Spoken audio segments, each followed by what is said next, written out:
All right. Hold on a minute, Miss Tanya. Okay. We have to wait till it starts on YouTube. It takes it just a minute. Okay, y'all set. All right. Just to give everybody a heads up, a member from the Communications and Public Engagement CAPE Department, CAPE Department, will be managing the Virtual Engagement Hub, which is a new city platform for public meetings and further community engagement. The hub is located on the front page of the city website, asheville.nc.gov, and will also be linked on the HRCA committee page. Please take a look. Public comment will be twofold for advisory commissions: pre-recorded, number 1, voice messages, and 2, written comments. All comments must be received by 5 p.m. the day before the meeting. For voice messages, callers will be instructed to call a toll-free public input line at 855-925-2801 and enter the special meeting code 9723. Participants will be asked to state their name, city of residence, and leave a message. All comments will be limited to 3 minutes per person per item. Voice messages transcribed and provided to the committee before the meeting. Written comment. Comments can also be submitted by emailing a unique email address provided by CAPE, C-A-P-E, via public input. The staff liaison will receive the email comments electronically from a CAPE member. Written comments will be distributed to all members and attached to the meeting minutes, but they will not be read during the meeting. For live calls today, we get live calls. Calls will be instructed to call a toll-free public input line at 855-925-2801. Once again, that number is 855-925-2801 and enter the special meeting code 9723. Live callers should hit the number *3 to be put into the queue to comment. Participants will be asked to state their name, and they have 3 minutes per person per item. We'll now begin with the land acknowledgement, welcoming members, staff, and the public. Good afternoon. I'm Chair of the Human Relations Commission, Tanya Rodriguez, and I would like to welcome you to the August 19th, 2021 Human Relations Commission virtual meeting. We are coming to you live from the Cherokee homelands, where the Eastern Band of Cherokee Indians remain a sovereign nation to this day. We will now call our meeting to order. Duties of the Commission include, but are not limited to, make policy recommendations to the City Council which promote and improve human relations and advance equity in the city, support the city's Office of Equity and Inclusion, provide a forum where residents can raise issues and complaints relating to human relations in the city, engage the community regarding the utilization of city-funded programs and policies for the promotion of human relations, and advance equity in the following areas: public safety, educational, art and cultural opportunities, economic development, health and human services, and housing. All committee members and staff are participating virtually. We appreciate your patience as we work through committee meetings a bit differently. We are streaming live on our Virtual Engagement Hub, which is accessible through the Virtual Engagement Hub link on the front page of the city website and also linked on the committee page. We also have an option for the public to listen by phone by dialing 855-925-2801. Once again, that number is 855-925-2801. and by entering meeting code 9723. For those of you who plan to speak during our live public comment today, you will need to hit *3 to be put in the speaker queue. For those of you out there with us today, welcome. Welcome, Asheville. Roll call. I will now go through and introduce all the committee members and staff who are participating virtually. For our committee members, our commission members, please make sure to mute your microphone if you are not speaking. When you have a question or would like to speak, click raise hand. And when recognized by me, unmute your microphone. Please remember to mute your phone after you are done speaking. As I call your name, please say a quick hello.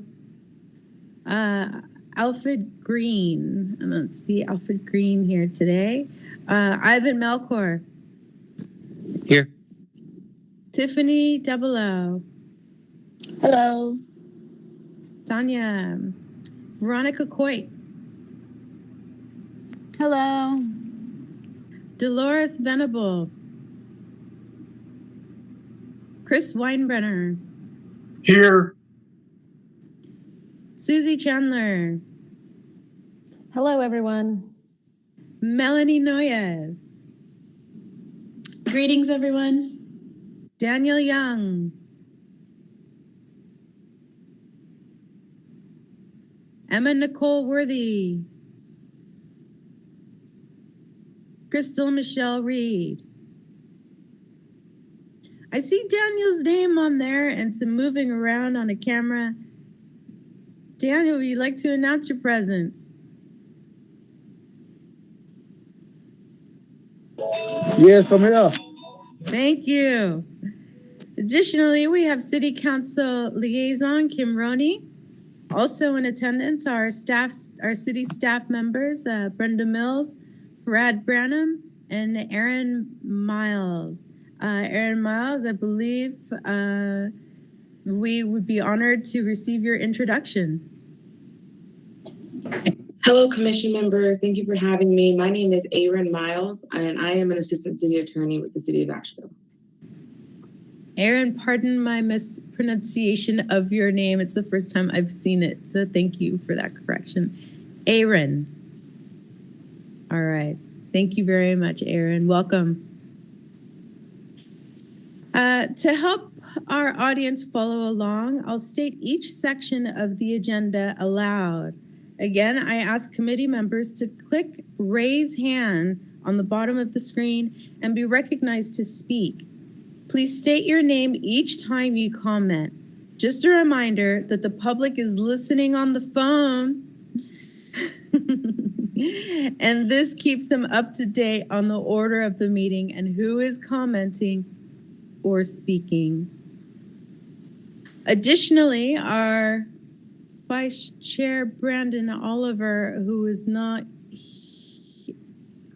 here at the moment, is charged with being our timekeeper for each meeting.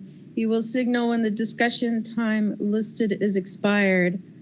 Let's see.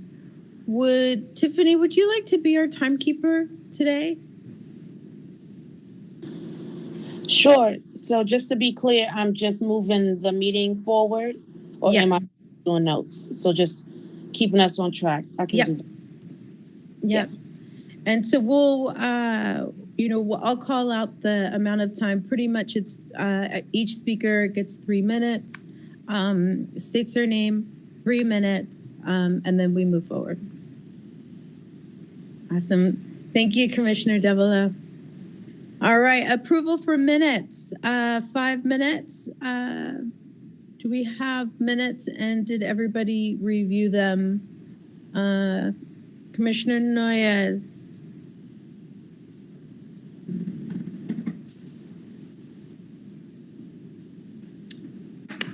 I'm sorry, I won't be able to keep minutes tonight. Was that the question? For last meeting. Oh, for last meeting. I thought I had submitted them to Ms. Gross. Hi, Melanie. I'll take a look. I don't recall receiving them, but I'll take a look. Okay, we can follow up after this. All right, moving on. Review of today's agenda. No motion needed. Did everybody take a look at the agenda today? Yep. Do we need to have a roll call vote to approve the agenda? Brad, just checking in and making sure. Madam Chair, you do not need to approve the agenda, so you can move directly into the next item of business. Wonderful, thank you. Next item of business is public comments. No comments were submitted either by voicemail or email for this meeting, 8/19/21. Next item of business, new business, welcoming Brenda Mills as a new interim equity and inclusion director for the Office of Equity and Inclusion. Welcome, Brenda. We're looking forward to your direction and leadership in the commission, and the floor is yours. Oh, I just wanted to say good evening to everyone. I know a few of you through the community. Susie, I had forgot we had met sometime back. We were in a class together, I think. So it'll be a pleasure to work with you. And Michelle, when you find those minutes, if you could send those to me as your liaison, I'll make sure that those get posted and we'll have them for next meeting. So welcome. Thanks everybody for the great welcome. That would be Commissioner Melanie Noyes, is the secretary for our commission. Thank you very much, Brenda. Brad. Thank you, Madam Chair. While we're introducing people, I know she's already had a chance to say hello, but I also want to specifically point out that Assistant City Attorney Aaron Miles, who is with us today, will be the primary attorney representing and supporting the city's Office of Equity and Inclusion. Although this department will always have the full support of myself and the office in its entirety, we felt it was important to have a very specific attorney dealing with their day-to-day focus. Wanted to introduce her specifically to this group as she will become a fixture in future Human Relations Committee meetings. So Aaron has been with us for a little over a year and has truly been an exceptional asset to our office and the organization. I know that this commission will be happy to get to know her better and benefit from her expertise as well.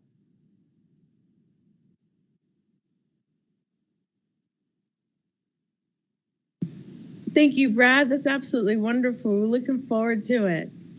Bringing all of the powerful figures together in a room full of greatness is an amazing thing. Commissioner Noyes had their hand raised. Yeah, I just wanted to remind folks that I stepped down from secretary a couple meetings ago and have only taken minutes twice. So just wanted to name that. Thank you for the reminder, Commissioner Noyes. We appreciate your service in keeping up with minutes as best as we can. This is a volunteer position to sit in this commission, and so it does ask for quite a commitment, and we thank you for your service. Moving on to next item of business, working group updates. I'm going to spend about 15 minutes in this agenda item. I'm going to ask for you to be brief with your working group updates. And so first up, we have Commissioner Chandler regarding health data, racial disparity, and COVID. Commissioner Chandler, you have a floor. Thank you, Chairwoman. I sent right on the heels of Commissioner Devereaux's email with her updated data, some prepared research, some data on health disparities with the full commission to review. It's a lot of information, and it's a lot of information that we primarily know already, that our the health disparities are racially divided, even the vaccination rates and the outcomes of our community members of color. But since we have 15 minutes for all agenda items, I don't want to review them, but I can be available if any member of the commission wants to talk more specifically about any of those attachments or the items that I included. As an overview, if I can get my notes to pull up, I'd be happy to share that with you. It's taking its sweet time.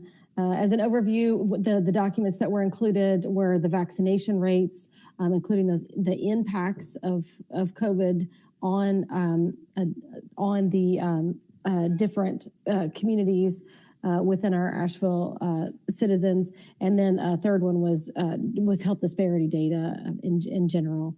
I haven't boiled down the specifics as to how we might make recommendations based on that data, and suggest that we form a volunteer work group to meet separately and dive into how what feels like it makes sense and would be supportive to the community. Might there be anyone interested in whacking through some health disparity data with me in making recommendations to the full council?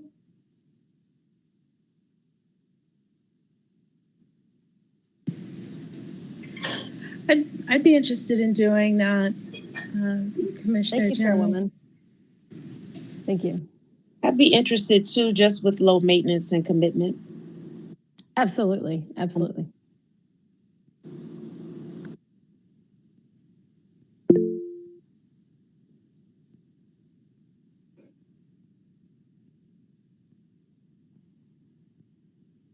Commissioner Weinbrenner? Yeah, I apologize. My camera is still not working, but I was wondering if the group that Susie's group that was just speaking was connected with the BIPA, Asheville Buncombe Institute for Parity Achievement, and their collection of data. I'm not sure. I was using my spouse as a public health professional who works for MAHEC, and I believe that she deals with a BIPA some, but I can certainly look at that resource. Thank you for naming it. Yeah, I think a BIPA would be probably the first place to go if you're looking at health and health parity in the community. They do really good work. Just a suggestion. Thank you. Thank you, Commissioner Weinbrenner. Susie, are you complete with this agenda item? With your working group update? Yes, and so is my cat. Yes, ma'am. Thank you very much. Moving on to our next working group update, Commissioner Debelow, the school district disciplinary numbers and the UV impact report. Thank you, Chairwoman. At this time, well, good evening, everyone. Welcome, Aaron, and congratulations. Glad you're aboard, Brenda. Just to give you an update of United Way, I couldn't get my hands on the end of year data report that they usually put out. And again, a lot of the information that I am about to share does reflect the year prior to COVID. So because the school year hadn't been in full effect for the year of 1920 and 2021, there isn't any real core data. So most of it is based from between 2015 and 2018 of what I'm about to share. I also shared three attachments in an email with just what I'm going to cover real brief about the data. So if there's any questions that you may not have right now, just feel free to just jump back on that email and then you can shoot me any questions or next steps. But just pertaining to our last conversation regarding updated information of student data and discipline rates, I just wanted to clarify first that Black students in the whole Asheville City Schools District make up 20.7% of the school population versus their white peers and counterparts, which make up 62.5%. The thing that has been an issue and alarming is the disparity piece. So the disparity piece is looking at school suspensions, which Black students that make up that 20% overall make up 59.5% in disciplinary rates. So just with school suspensions, meaning they're pulled out of class for X amount of days, between 5 and 10 days, that number is at 59.5%.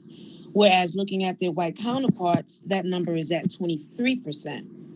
So looking at out of school suspensions, so now students that they're not even in the building, Black children make up 57.5% of that 20%, while their white counterparts make up 26% of the out of school suspension rates. What's interesting to me that I gathered in research is the fact that 0% of Black children were expelled versus all the children that were expelled based on the data report were white. Looking at the referrals to law enforcement, and since 1993, the Smart Schools Act implemented that any crime-related activity that happens in school must be reported to the school officer, the sheriff department, and then goes straight to the district and educational liaison. Black children represented 30.8% of law enforcement referrals. Their white counterparts there was 53.8%. So just looking at that, and this is just my interpretation, I'll definitely open it up for any more conversation and some next steps. But just looking at the disparities of children of color being pulled out of the classroom, not receiving instruction time, yet they only make up 30% of those that's really going forward to be, where the law has to get involved. So to me, and just from these numbers, there's a great disparity in just now looking at things that impact the achievement gap. Well, Black children prior to COVID were not in the classroom. They were pulled out for various reasons. And so now the data looking at, 43% of the decrease in discipline rates in Black children was due to the fact that there is no school for anyone for the 2021 school year. Now we're moving into the 21-22 school year where all students are now being placed into the buildings. So I just want to share just the disparity pieces. There's a lot of information that you can read upon your leisure if you want to just expound more just on this subject. These numbers are specific to Asheville City Schools District. They don't include Buncombe County, and it isn't the entire state. So this is just our district that we represent here. Are there any questions just pertaining to the numbers mentioned?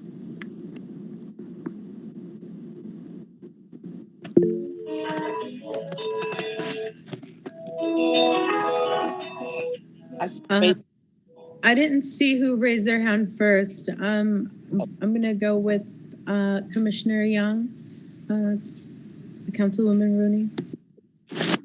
Yes, my question is, since we know what the problem is, what can we do where we can implement getting some guys, the community involved in these schools, where they can be used as a peer support for the kids instead of calling these polices, putting these discipline acts on these kids' records that's going to be following them for the rest of their life. And I think that's the target.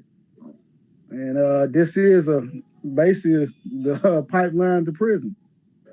For all this stuff that's been singling out towards our kids, whether it's Black or white, we need something need to be done. Instead of what we can put the community in the schools as peer supports for that child. That child is having a problem. He sees somebody they know, it'll be a better way to de-escalate the problem. Where we can talk to the kid and counsel them a little bit instead of scaring our kids with these police officers. These are, right now everybody looking at the police as terrorists. And it's not changing. Until that change, we need to have us in these spaces to talk to our kids, whether it's Black or white kids or whatever. Somebody they can relate to, somebody that they trust, instead of having them to trust the police officer who they do not trust. Well, we got to be careful and remember that due to COVID and just CDC people, that even so we're going to have to look at the community for support out of school, because school buildings in themselves through the North Carolina Department of Public Instruction is restricting community support levels in the buildings for this school year. But I think that we have enough community-based organizations that can support with space, so that could happen as far as that level of support and mentorship for some of our children. You're welcome. Councilwoman Roney?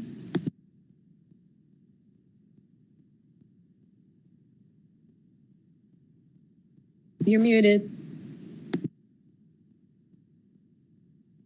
Apologies. So I would be so thankful to have that report from the working group to include in the minutes that I take, and they're rough draft minutes, but to include, so when I send the report to council from this meeting, they could be included. Thank you, Councilwoman Roney. Brenda? If we could, everyone that had a report, I think you emailed it to the committee, but you may not have emailed it to your liaison and city staff. So if you'll just send that to me tomorrow, I'll compile it, because your reports will go in your meeting documents online, so everybody can have those. And then I'll report back out to everybody. How about that? Thank y'all. Thank you, Brenda. Commissioner Devereaux, would you be interested in forming a working group to dive deeper into these disparities? I hear something in here that can be really amazing, that a working group can get to the bottom of, and I'm hearing that people are starting to lean more with pulling police out of schools and doing a more community-based program like Commissioner Young was talking about. And I feel that by a working group bringing in the amount of data that's needed to support a thing like that, that we could probably get a lot of break through some barriers of resistance to putting that into action and then bringing that to city council. I think that is something that we can have a lot of influence in doing. So if you're interested in doing that, it's rock and roll. I would definitely love to do that. And also looking at whoever is interested in joining is low stakes, so I'm not going to be looking for so much of your time.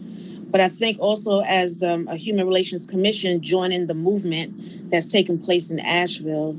So United Way has a monthly group called United for Youth. We can just be a presence in some of these spaces and some of the silos that, where the youth, just that whole concern is coming up. So if anyone is interested, just get with our chairwoman and she'll get with me. Thank you very much, Commissioner Devereaux. Are you complete with your agenda item today? I am, unless there's any other.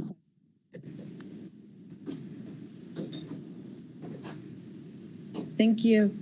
Next up is Daniel Young, bringing an update from the YMI Cultural Center. Commissioner Young, the floor is yours.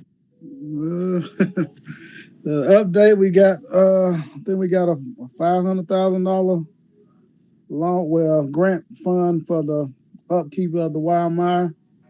And right now we're also offering community outreach through the YMI. And that's dealing with the trauma. If you need trauma, we helping with job training through transit. We're working on a plan to help the Black men in the community get the colonoscopy screening for free. That's needed for us since we're the high risk. Let me see what else. We got Doomsday that's coming up. Hopefully we don't get shut down by this COVID situation. And right now I think the YMI is really doing great things for our community. I mean, for the last, 10, 20 years, the YMI has been kind of quiet. And right now, I think we're on the road. We could use a lot of help from the community. A lot of more people speaking on our behalf so we can do more. Right now, we're just trying to speak out for our community to make sure we're doing what is right. And whatever we ain't doing right, we can get some input on that. So from the community to what we can do to make it right. I know we can't save everything or stop what's going on, but together we can try to fix everything. And I think that's about it. We are off in the phlebotomy classes. They graduate next week. We got eight women that's doing that. We're doing the home ownership that's offered at the YMI as well. And I think that's about it. And I do want to address something though, if I can. I talked to the community in Shiloh about getting some cameras put up for the safety of their community. And they said they reached out to the city for some help, and they was told no or whatever the problem was. And the police has been really not giving them no kind of support, no protection. And I don't know if whatever we can do to help Shiloh get cameras on their block so they can be protected. I mean, had a little child a kid that was shot, 10 times? He wasn't in no gang or nothing, sitting on his grandma's porch, and he was just shot up. I believe that community needs cameras. And if we are the human relations, we need to voice our opinion and support them. If they, I think Shiloh has enough funds where they can get it up, but then they're gonna have to get Duke or MB Haynes to come and put it up, the cameras up for their safety. They also had a complaint about getting speed bumps put out there, and I think the DOT denied them that. So I mean, what can we do to assist them? I mean, I think it's something need to be done. If I could jump in real quick, Commissioner Young, I just took notes of what you just said.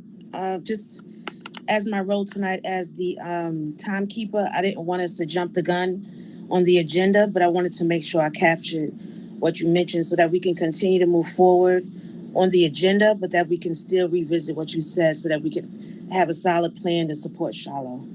But I think that's a wonderful piece of information for us to know.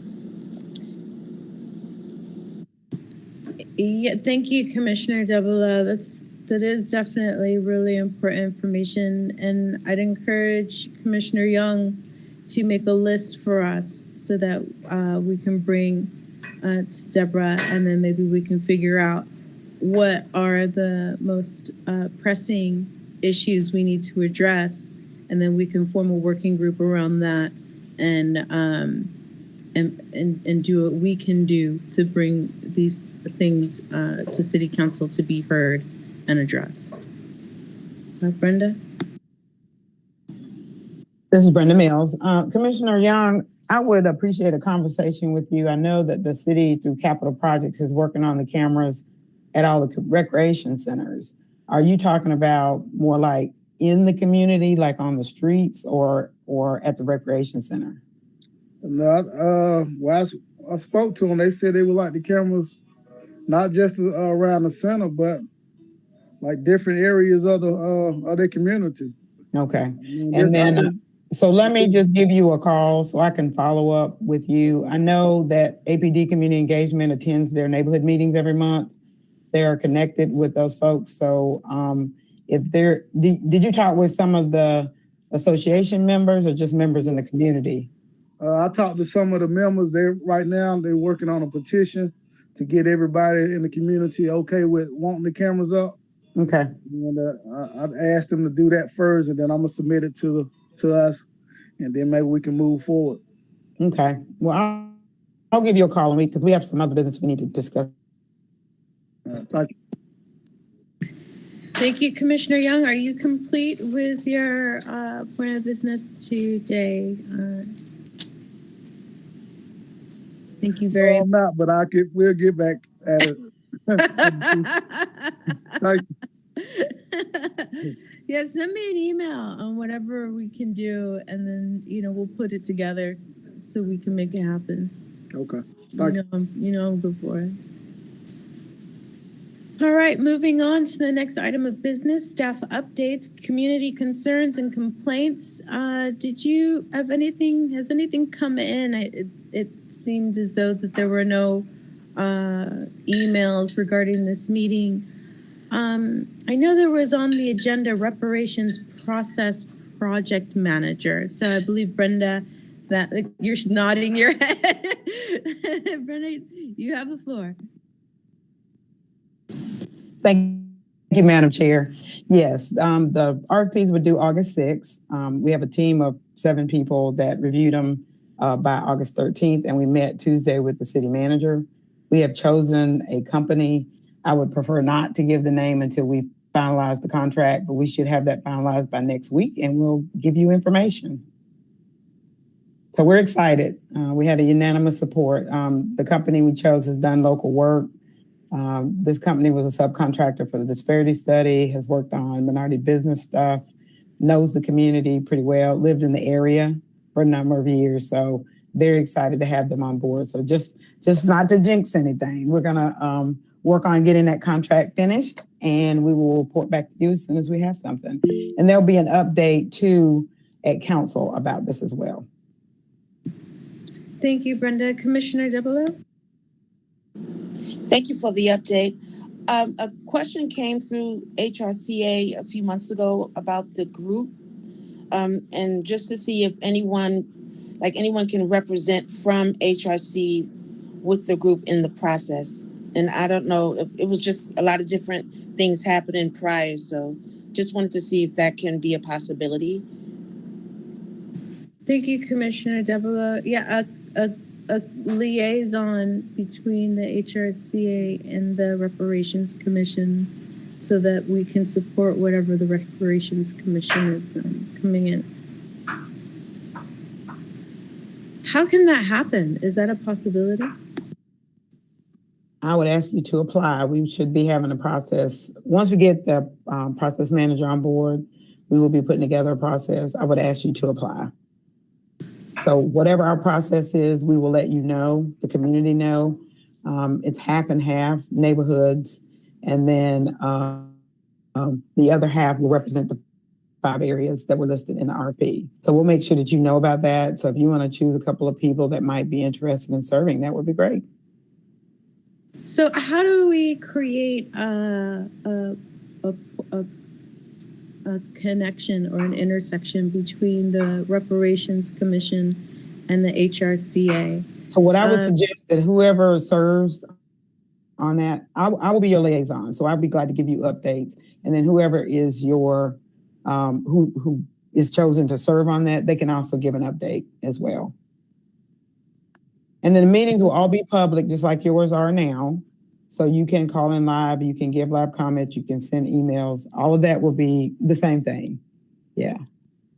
So then I wonder if the process is to make a recommendation for City Council to appoint a liaison to the Reparations Commission from the HRCA to be present at the Reparations Commission meetings to bring us back information that we might be able to put into practice. You don't have to be officially appointed to attend the meetings and come back with information. I would ask if you would allow us to get the process set up, and then I will be glad to inform you of that. Also invite the process manager to one of your meetings so we can talk about it and we can go from there. How about that? I'd love that. Is that possible for you to put that together for our next meeting? To invite the process manager to be here? I will do my best, and I will let you know if there's any kinks with that. But we will definitely get that person to talk with you. Wonderful. Thank you very much, Brenda. Commissioner Devereaux, and then Commissioner Brenda. Oh, I really didn't have anything. Just to close out what I was saying, I was just hoping also, just as HRCA being so close to the equity department and this movement, we want to be accountability partners.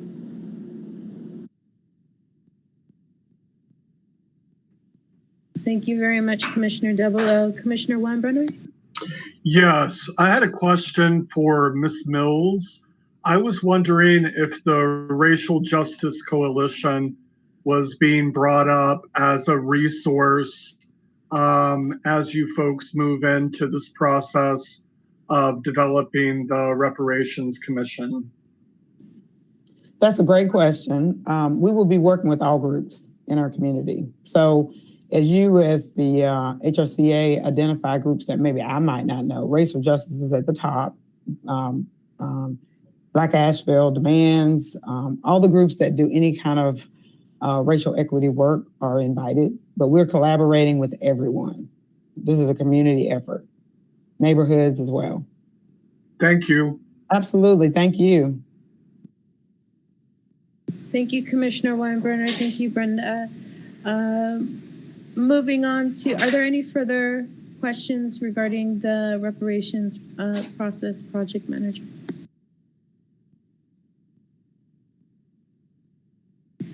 Moving on to the next item of business, unfinished business, discussing potential retreat dates.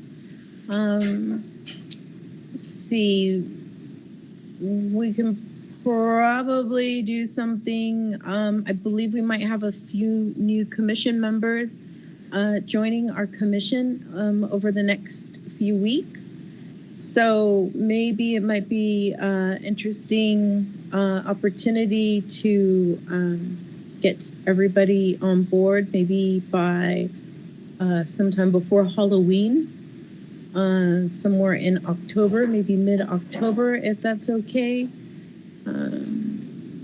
Looks like it might have to be live, and hopefully everybody is vaccinated. So if everybody's vaccinated, we might be able to do it live, but probably might have to do it virtual as well.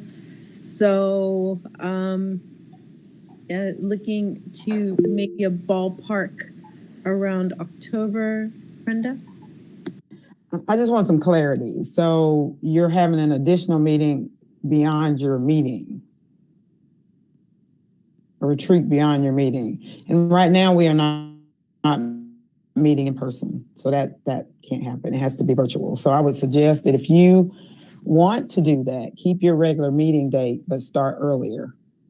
Are you looking at, do you know how much time you're looking at?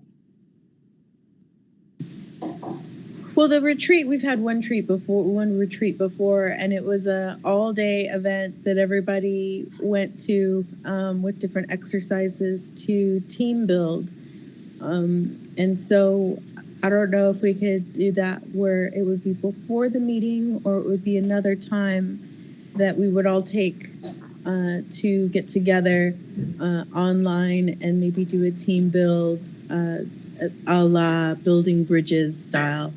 Where we all have a main group, and then we can go into groups. I don't know how an online retreat, team building retreat like that would work, but I'm sure. So what's your goal in doing this? I guess I'm just trying to make sure I understand so I can help. Right. So an online or a retreat for us would look like being able to take these future agenda items and addressing the future agenda items in a way that we can bring together what is the most pressing issues, what do we hear from the community that needs to be addressed, establishing a definition of what equity is, what diversity is, what inclusion is, building ourselves as a commission, as a team, so that we can bring the strength of a team and the strength of our influence to City Council to initiate change, positive change in the city. Commissioner Weinbrenner. I also wanted to mention one thing that I would want to get out of attending any kind of retreat, whether it was in person or virtual, is for us to develop a work plan I think that's been long in the talking, but I don't know that we have actually put together a firmed up document that we've all contributed to. So one of the deliverables that I see that we really need on this commission is a solid work plan. Thank you. Thank you, Commissioner Weinbrenner. Brad? Thank you, Madam Chair. Just as a point of order, it certainly sounds like this particular proposed retreat might be applicable under the open meetings law as well. So just be aware that we would probably have to make this a public meeting, since you will be touching on potential business that the commission will be undertaking. In addition, because it is outside of your normal meeting schedule, we will have some specific notice procedures. So dealing with this well in advance gives our clerks and other city staff the ability to plan for those things. Thank you, Brad. So might it be feasible to do something like that before the holidays so that we can bring in awareness for the upcoming new year? So maybe sometime in October, would that be a sufficient amount of time to plan something like that out? Brad? I think I may defer to Brenda on some of this, because there is a big staff component, especially with these virtual meetings. There's quite a few staff members, even ones you're not seeing right now, who are potentially necessary to manage these online public viewings. But we can certainly look into that. We also have to obviously deal with schedules, and there are timeframes involved with scheduling a special meeting. So I think it's absolutely possible, but we'll probably need to look a little closer before we can firm up any specific dates. Wonderful, thank you.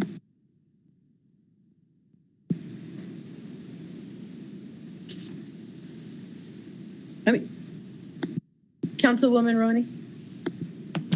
Thank you. So this is a common request that I'm making of all the boards and commissions to which I'm the liaison, and it's an honor to be the liaison to the Human Relations Commission, that during retreat planning and work plan setting, I would certainly be grateful to hear your professional and lived experiences around our council retreat goals, and appreciate consideration for the Living Asheville plan. There may be times when the comprehensive plan of the city has issues that need to be advanced, and it may also have issues that need to be updated or changed. And I think if our boards and commissions can advise us in that work, it would be a tremendous help to all of us in our city. Thank you very much, Councilwoman Roney. Moving on to the next item of business, future agenda items. If you look on your agenda, and the agenda that's listed in the website and the HRCA Commission page, we do have future agenda items on here that reflect what the city of Asheville, what the community of Asheville has brought in for us to possibly do some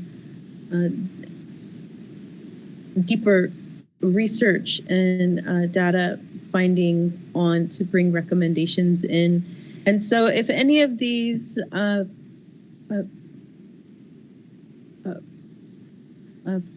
you feel something towards, I don't want to say resonate, because we're not empty people. We don't resonate, we vibrate. So if you connect with any of these items, please let me know, send me an email, and then we can move forward with the working group on them.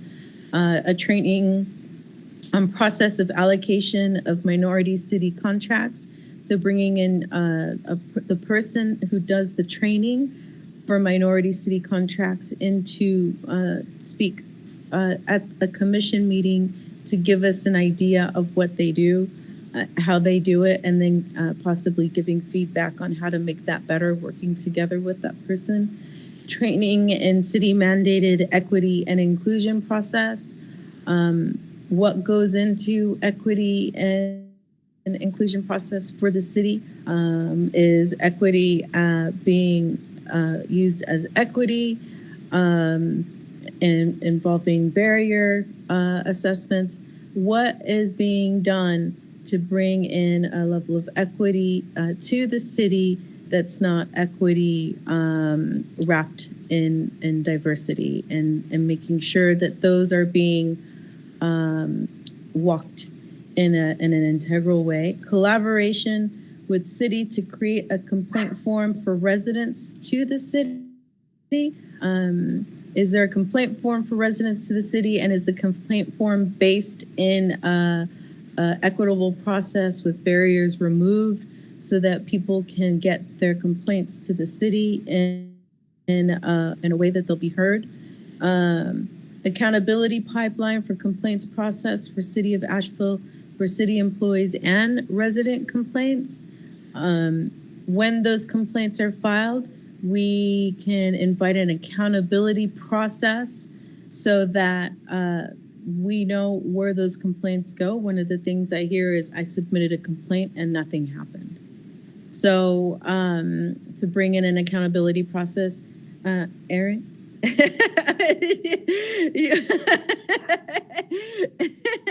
There was a bug. I apologize. I'm like, Aaron's like, anytime. Anytime you want to jump in. Also, LGBTQ discrimination protections and complaints process. What are the very discrimination barriers to complaints process, bring equity to our LGBT community here in Asheville? ADA compliance and complaints process. Do we have equitable ADA compliance and complaints process to remove barriers to make sure that our ADA community in Asheville is heard? Do we have a creation of volunteer mentorship program to support returning citizens? I believe we have a couple of commission members that are really interested in creating a volunteer mentorship program to support returning citizens. And what does that look like? Health equity, we're on it. Statewide HRC meeting in Asheville, possibly next quarter. I'm working on bringing that here to Asheville. Maybe even inviting public safety into our meetings. What does that look like? I heard Brenda talk about earlier APD community engagement. Maybe bringing in an APD community engagement representative to speak about what APD is doing in the community and how we as the HRCA can provide support for the residents of Asheville and also APD. People are residents of Asheville are dying, and police officers are dying. And so how do we bridge the gap between the community and policing? And one moment, I've got just two more. Fair and equitable housing.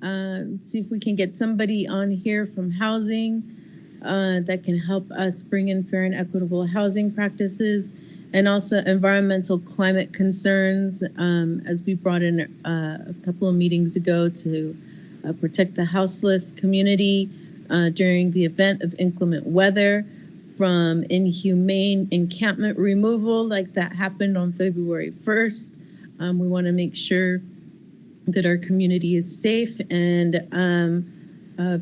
also I'd like to take this moment to give honor and reverence to the souls lost and missing in the floods that just happened, and maybe even bring in a moment of silence, and then Tiffany.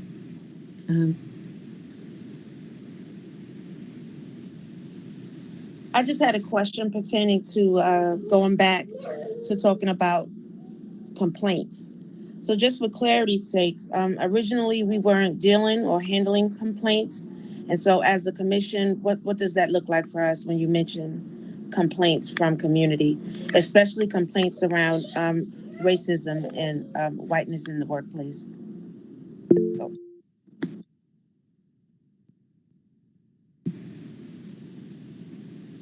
I'm not entirely sure who had their hand up because I clicked, and was that you or Brenda? Brad or Brenda? Did you guys hear me? Mm-hmm. Okay, so yes, just going back to how are we really going to handle complaints coming from community?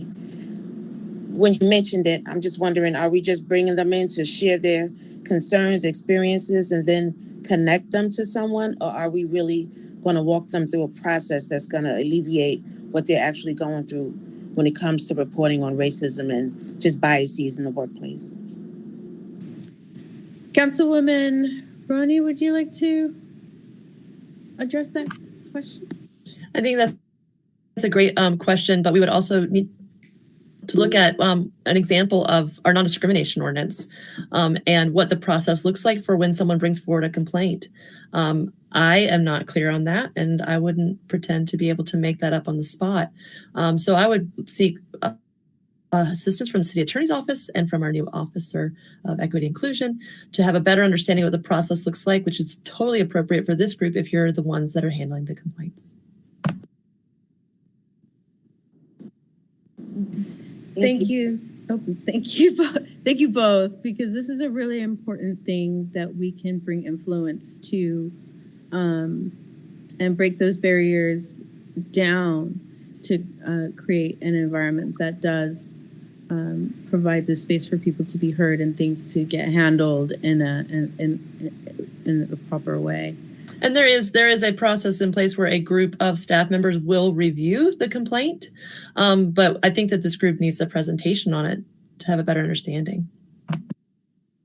Is that possible for you to bring in the person who does the presentations on the complaints to the meeting, next meeting, so that we can have a better understanding of how the process works? Brad, I would ask that that be a presentation for a future agenda. Yeah, thank you, Councilwoman Roney. Madam Chair, I think that we are very lucky and fortunate to have one of the primary drafters of this joining us in Miss Erin Miles. She was actually instrumental in that process and is probably the city expert right now on our new non-discrimination ordinance. And I would happily ask that she and a future agenda provide some specific information.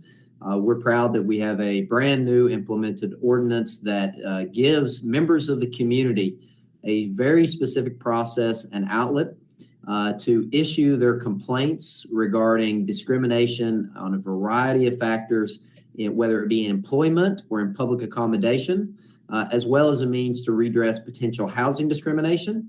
All of that is designed to run through our new Office of Equity Inclusion with the support of my office, the City Attorney's Office. And I can tell you that we have brand new forms, all of which are online, accessible through the city's website, and I think, more than happy to provide this group with a specific presentation on that at your next meeting. I would be happy to put together a presentation for this group. And I'm sure me and Brenda can talk about it, since it's a joint effort with her office and legal, in order to make sure that we are enforcing the ordinance appropriately. Thank you very much, Erin. Commissioner Venable? Hey, good afternoon, everyone. Evening. I've been listening very tentatively throughout this whole process here. And one of the things that is troubling me as far as a citizen of the city and as a native of the city, and as someone who's probably about to go to, is a news article that came out, and this ties into everything that we're talking about here, about how we have one of the largest Black exoduses in the South right now, as far as our per capita Black people. We're not gaining Black residents, we're losing them. And it's a reason for that, folks. It's because we can't survive here. I mean, everybody, we can dance around elephants in the room, but elephants don't move as fast as people. So we're dancing, and we need to correlate. And this is great work everyone's doing, but I want folks to pay attention to what the bottom line is. because we have a huge exodus of minorities leaving this city, and it's because they can't afford rent, jobs, transportation, and basic discrimination. And we have a board that seems very interested in being able to curb these ailments. But yeah, I'm listening, but that, to me, that's the bottom line. I just wanted to just put that out there, that Black people are leaving here in droves. And it's not a good look for our city. Thank you.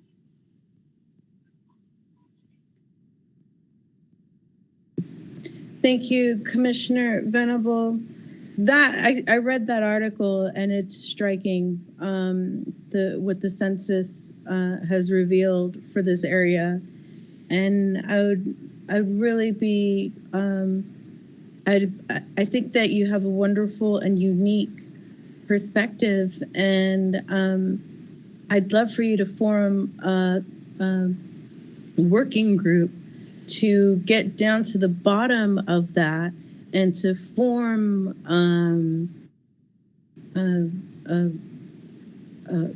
options and tools for us to bring in that we can recommend to City Council, and maybe even bring in the major barriers that are causing these things. I think that that's something, Commissioner Venable, you are uniquely positioned to do. And I would love to see you put together a working group to get down to the bottom of what you just shared.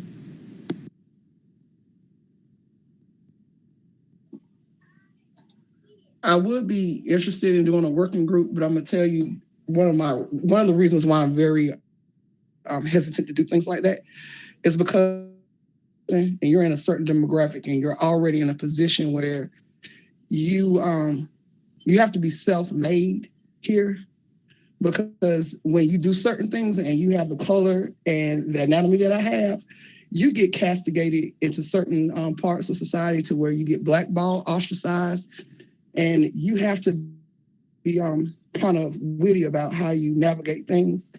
And I would not want to put anybody else in a situation that I myself or others, even my parents, I watched them, and it's ridiculous, like how people, when you do certain types of work, it's not safe.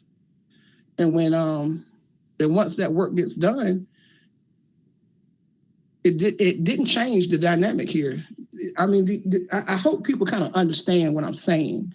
You know, I can only speak from my own experience, and I've been an Asheville native my entire life. The only times I've ever left here was to go to college, and I left here for one period of time for 8 years to go live with my husband in another city, which was Durham. And I learned a lot there. And then when I came back home and I saw what was happening here, it was frightening to me.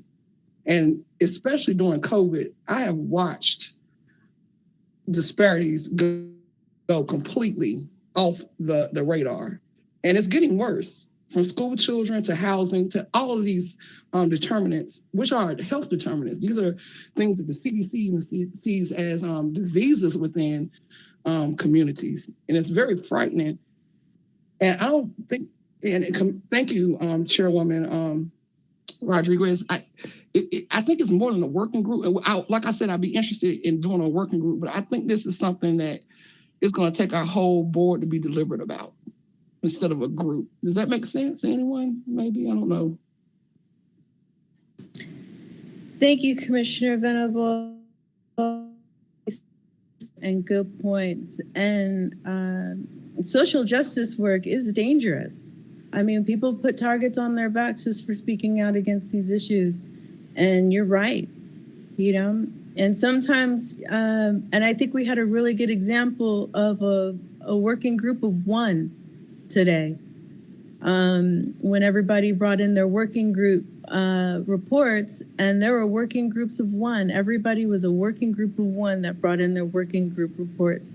And if this is something that you can feel that you can ask some people, do some research, at least start to break down the barriers so that it isn't unsafe anymore. I think that that might be a really good thing. I hesitate to bring this into a whole group where we discuss it every meeting, because then when we bring it to the meeting without just doing anything in between meetings, then that kind of creates a process that is start-stop. And so I think that it's important to bring in a team that can help you launch this into action so that you don't feel so alone, so that you don't feel unsafe, and that you feel supported by us as a commission with this initiative.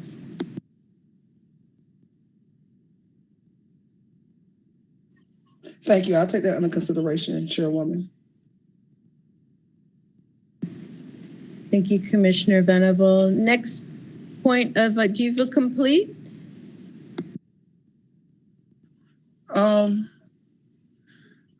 You know, this is Asheville. It is what it is. You know, I think I kind of need to see, especially when people have, you know, within this board have felt some type of way about me. I need to kind of like, and that's why I'm being real quiet and kind of trying to get a feel around for folks.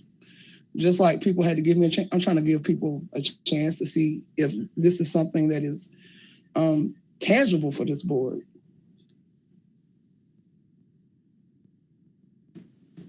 Thank you for your comment, Commissioner Venable.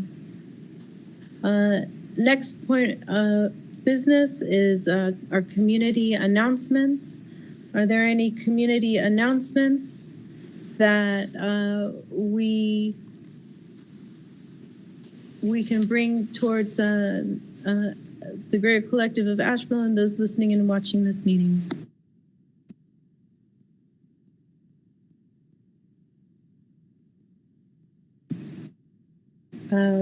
Commissioner Noyes, I believe, raised their hand first. Yeah, as far as environmental impacts of this hurricane, Fred, recently, Sunrise had put out some studies on the weather here in the past several years. So I'm just going to read off some stuff that they came up with, and it relates to development, and it relates to, and I think relates to affordable housing as well, which is kind of what Dolores was speaking to. You know, minorities are getting pushed out, and I think that development and affordable housing has a lot to do with it. But in the meantime, these weather events are really affecting our people too. In 2021, Asheville has already seen a 30% increase in precipitation over 2020, an already abnormally wet year, meaning that floods are becoming more likely. Extreme weather isn't the only cause of more flooding. Unchecked development and poor infrastructure is also to blame. Roads, parking lots, metal roofs, logging, all of these decrease the amount of water that can be absorbed, which allows rain and pollutants to quickly run over land and into streams. Warmer weather means more rain, and more development means more runoff. And this is really bad news for the French Broad River. And then there's just some facts about the French Broad. The period between 2005 and 2021 recorded 34 floods, compared to only 14 between 1988 and 2004. So that's more than a twofold increase in frequency. And this week, the Fred flood peaked at 26,000. I'm not sure what that measurement is. Much more than past years, but among the top highest 10 levels in the last 30 years. So yeah, I just wanted to kind of tie together climate justice and social justice and racial justice in that way, and kind of figure out what kind of working groups we can put together to kind of feel like we are making an impact. So thank you.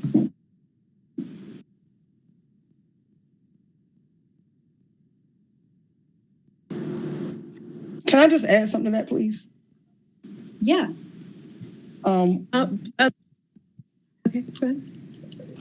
I'm sorry. I just wanted to add what Commissioner Noya said.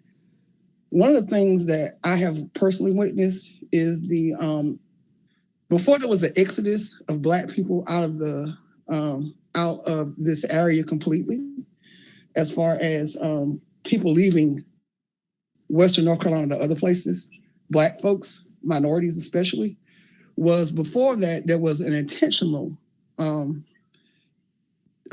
displacement of people that were Black and Native out of Asheville during the late 70s, early 80s, all of the 80s and early 90s. And that's when we started seeing redevelopment here in the city take place, was in the 90s. Once you saw downtown being redeveloped, and what I'm talking about is the Lexington Avenue Town District, that's when we started seeing Black people being pushed into the county to where they did not have transportation, not just Black folks either. It was people, poor folks. Let's just keep it all together. So they took and pushed poor people out of housing, out of the city limits. And now these are the same people who are in that newspaper article that have been forced out of North Carolina altogether to South Carolina, because the majority of these people do live in upstate South Carolina. Some of these folks even live in upstate South Carolina and work in North Carolina, many of them being healthcare personnel.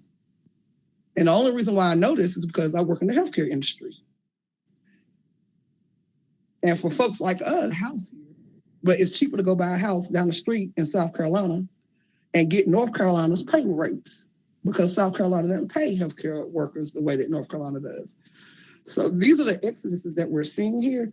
And I just hope that as a board that we can correlate these events to make them make sense, to make our city have a better impact on what happens to the people who do have to live and work here every day, who potentially very well cannot afford to. Because what I'm seeing now is, since the pandemic, is nobody can afford to be here. I've seen people, and I live in one of the second largest neighborhood in Asheville. They are selling their homes and running for the hills. I've never seen anything like it, and it's very scary. Because when we see people affluence get away from here and everybody's flipping their houses like turnkeys, you would never have any vision as a community. And so, what Ms. Noya said makes a lot of sense. And I just hope that our board can just correlate all of that to where we can make a really great presentation about the people here who don't have a voice. Thank you. You know, both of you are bringing up, pardon me, a really, and Commissioner Debelow, Commissioner Coit, I'll be bright, and I'm just going to want to share this real quick. Both Commissioner Venable and Commissioner Noyes bring up something really, really powerful, that I think that we can create a standing subcommittee that focuses specifically on justice. So whatever issues that come in, we have a standing subcommittee that focuses specifically on justice, whether that be climate justice, social justice, anything that has anything to do with justice. Our subcommittee on justice addresses that, takes that in us a recommendation to the whole group.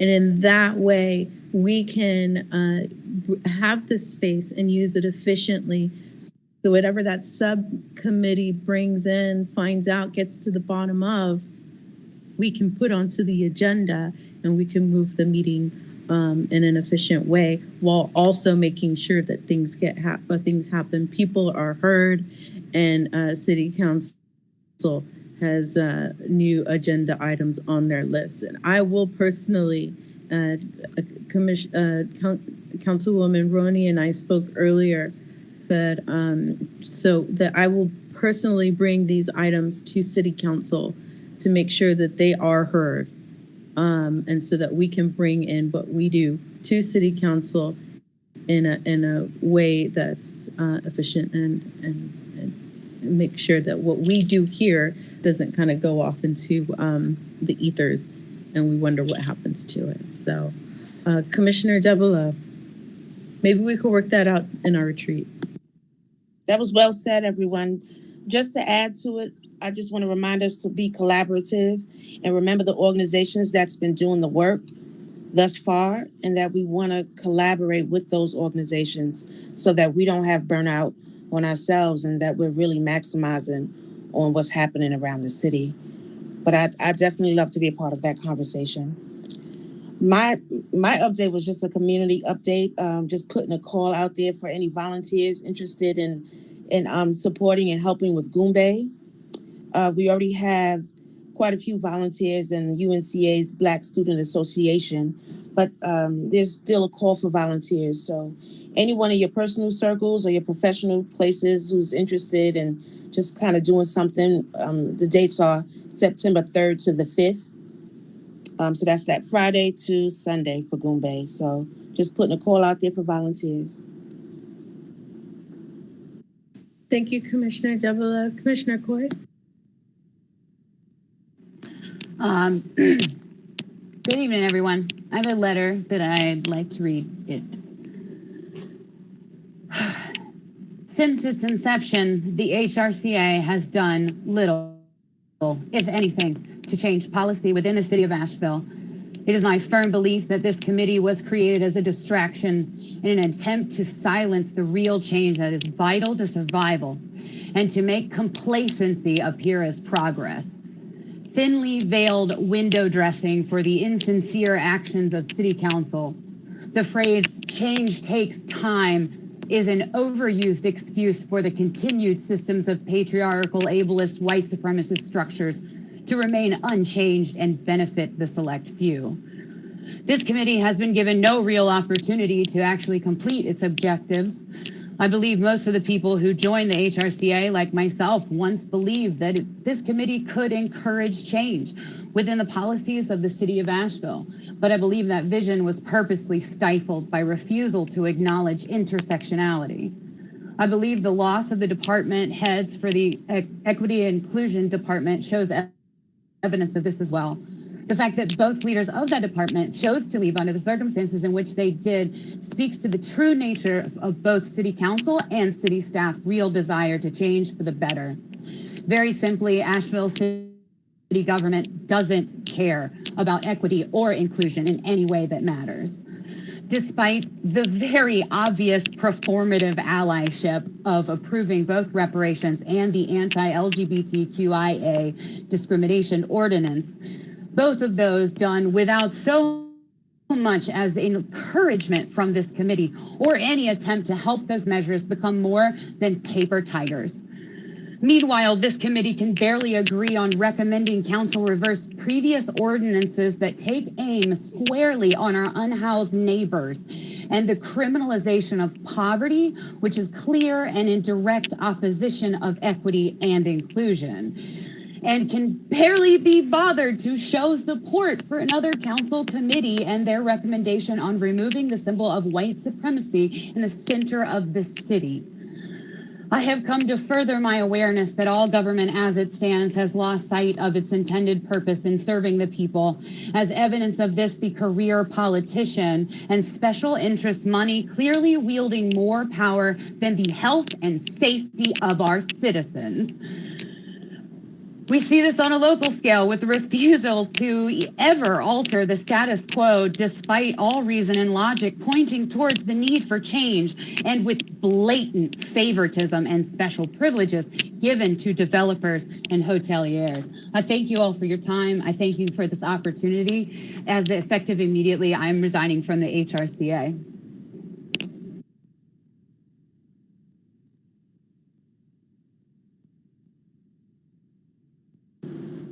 I love your passion and your transparency. You will be missed with your voice. I just would love to add too that it took us 400 years and we're still not there. So I don't think 4 years with the HRCA is going to get us any closer, but you will be missed. Definitely be missed. Yeah, I almost quit the day. Commissioner Coit's voice in here is really powerful, and that was a bang right there, and I do not disagree with a lot of what they shared, and if there's anything that needs to be lit a fire in us, whether it's a place of passion, compassion, and getting things done. I think that is a really good wake up call for all of us to put whatever it is aside and to join together as a group, as a team, as an influential advisory commission that can really bring solid change to this community. Commissioner Venable? Yeah, that kind of struck me too, because I'm going to tell you the truth. I was about to do the same thing today almost. And then I said to myself, if I do that, what type of example am I setting for like folks who come after me? You know, especially because I am a Black person, a Black Native and a Black woman here. And yeah, I've been on this board since its incursion. And it's been a lot of times, especially here lately, I wanted to just say, it ain't worth it. Not to my personal expense, not to my mental health, not to my financial standpoint, not to anything. And I would like to, I sympathize with Commissioner Coit, and I would like to ask if in 30 days,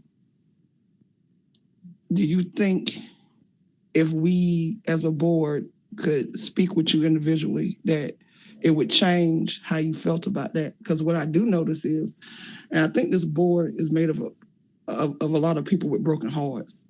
A lot of us got broken hearts here. I'm taking the words from one of our Black elders here in the city, a 90-year-old Black man named Matthew Bacote. And his grandson was part of our incursion board, Michael. We are dealing with a city full of people with broken hearts, man. And I'm out here watching, and I see it, and we're talking. And when you're dealing with somebody as myself who comes from a background that has dealt in politics and other things, you're going to deal with entities that you're not going to ever match with. The goal is to bring people to the table who would not ever have a chair. So what I would ask Ms. Coit is there someone that you would have as a replacement for yourself? Because, and that's what I was just talking about, the exodus of Asheville. People are leaving because they don't feel as though they have a place here. You know what I'm saying? And this is just another way of showing that to me. And so I would like to see if maybe, and it comes from a lack of support. And it does. It comes from a lack of support. It comes from a lack of empathy. It comes from a lack of understanding. It comes from a lack of everything that you can think of lack is. And this is where we have the chance to bridge the gap. Because if we can't bridge the gap within our board, what are we doing out here in the city? This is very touching to me, because I had been asked before to step down. I was asked to not be here anymore. And so when you have people that feel that type of way. Commissioner Venable, who did that? I've had some community members that Who said. Did that? Who did that? Did anybody in here do that? No. I just want to know, because I would want to put them on blast out here right now, because that's wrong. Nobody on our board did this. They said these are community members that were speaking on behalf, I guess, of other folks that reached out to me. And nobody ever, like I said, sometimes I'm the last one to find out about stuff. And so it does make you feel some type of way when you hear all this chatter in the background. So I would like to say that one of the things that we need to do as a board is probably think about doing a in-person, like you said, the retreats is a great thing, because we do need that type of support, because we're the only board of our kind. And we also need to be very aware that we all don't live the same lives. We all don't come from the same backgrounds, and we're not all from the same ilk, so to speak, quote unquote. And we all have these very special skills that we bring. And when you or you live in a place that deliberately tries to silence people, we're the best support metric that we have. So we need to be more supportive of the people that we see here on the screen. And sometimes you have to ignore the outside noise in order to do the work that needs to be done. And I'm very sorry that Ms. Coit feels the way she feels. I feel it every day. I know a lot of us have felt it. I've heard it. I've seen it. I know it. we can move forward from this. And I hope that Ms. Court would give 30 days, because we all have a reason to be here. And if the city council didn't think that we had a purpose, they wouldn't have put you here. So your purpose is very intentional and needed, Ms. Court. So I would challenge you to please reconsider. Thank you very much, Commissioner Venable. Commissioner Young? Yes. I do want to address something. I'm sorry that the young woman feel like that. And one thing about this community work that we're doing, it's gonna be a bumpy ride. It ain't for anybody just gonna give up. We can't give up on our community. No matter how you feel or whatever, this is supposed to be bigger than us. The stuff that we are trying to do is for our kids and our kids' kids. But I want to speak about something about the justice stuff with the city, the courts helping this, with the judge getting convicted for sexual assault on a boy, a young man, young kid. And this judge was a white judge. He got 2 years for this. And our district attorney, Todd Williams, and the judge that was on his case, Jacqueline Grant, I feel they are letting us down. They showing us, our community, that our kids do not matter, because this judge knew what he was doing. He's a person that's supposed to have high standards. And our justice system just failed us. They'll put a black man in jail just being accused of rape or whatever, and give us 10 to 12 years. Or better yet, they'll give us 10 years for 20 bag worth of weed. But this judge get 2 years for touching our kids. And the child got $3,500.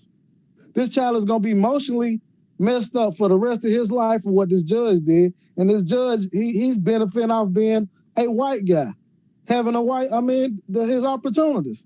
I'm pretty sure the DA is still his friend, and he had to be registered for 30 years as a sex offender. But look what he did to this child.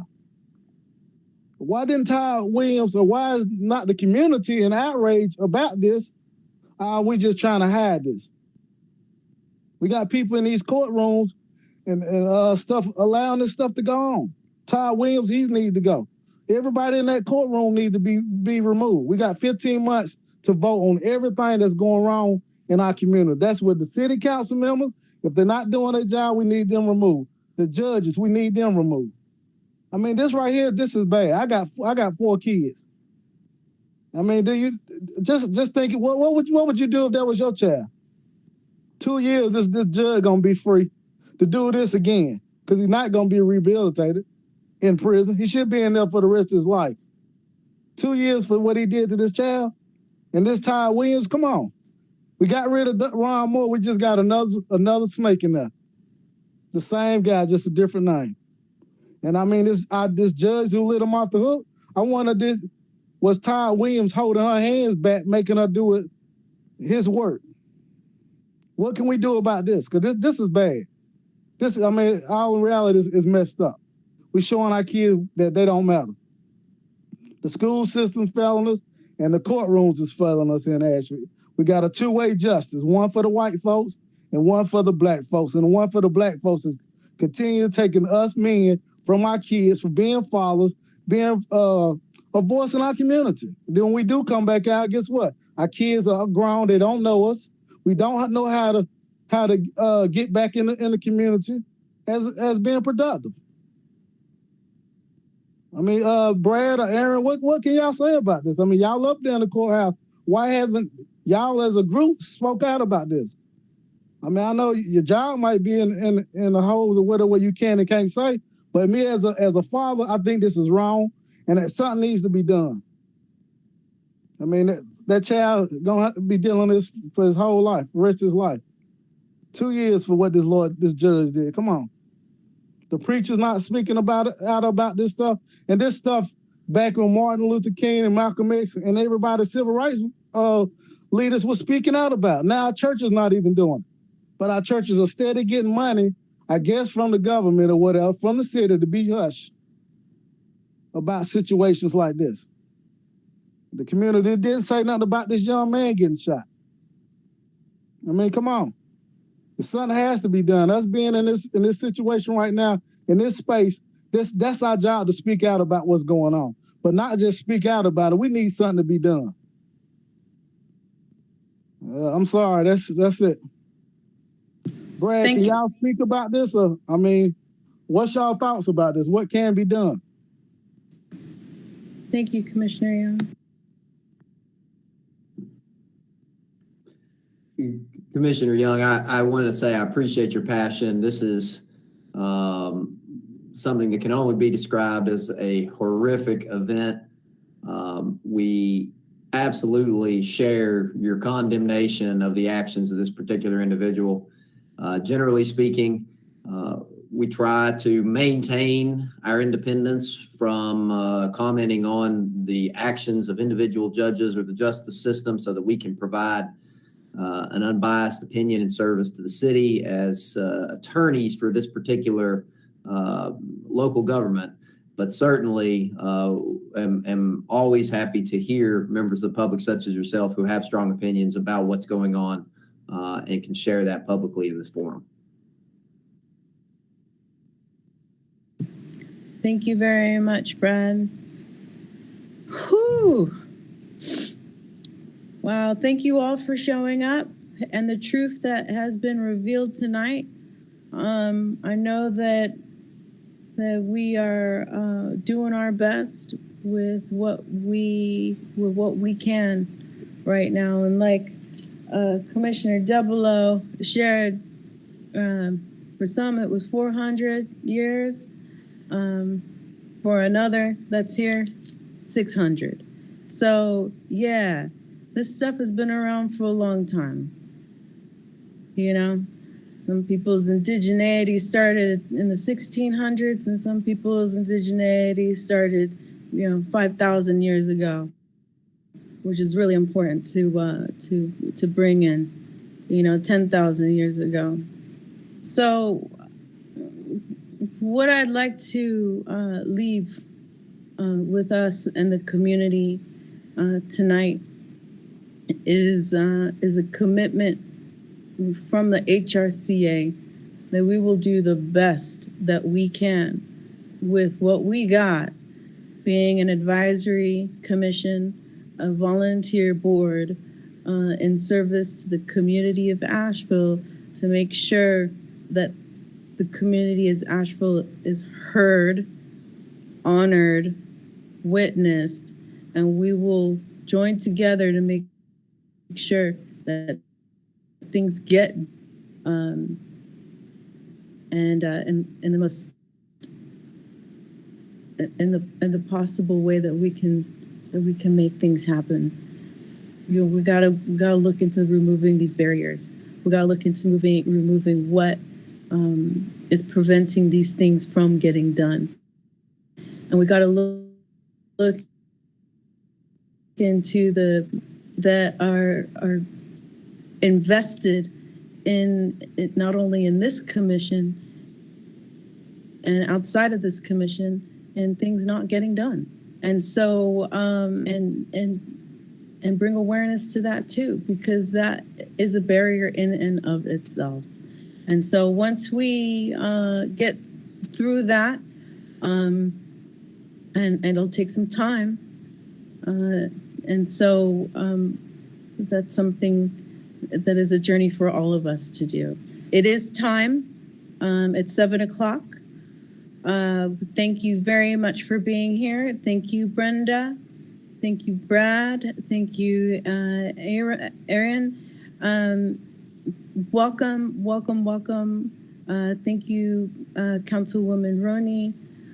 Thank you all of the commissioners that have showed up tonight. And thank you, Sarah, for stewarding the session with us. And I'd like to make a motion to adjourn. So moved. Can I get a second? Daniel Young offers a second. Roll call vote. Susie Chandler. Oh, do we do a roll call vote for that, or do we just adjourn? You do need to do a roll call vote, I think, typically. Typically, okay. Everybody's just leaving. Our roll is calling. The roll is everybody leaves the meeting. Madam Chair, I believe a quorum now anyway to be able to vote. So as chair of the meeting, you have the ability to adjourn the meeting. Thank you very much. All right. Thank you, Asheville, for tuning in, and we'll see you next month. Have a good night and treat each other good and be well. Thank you. Thank you.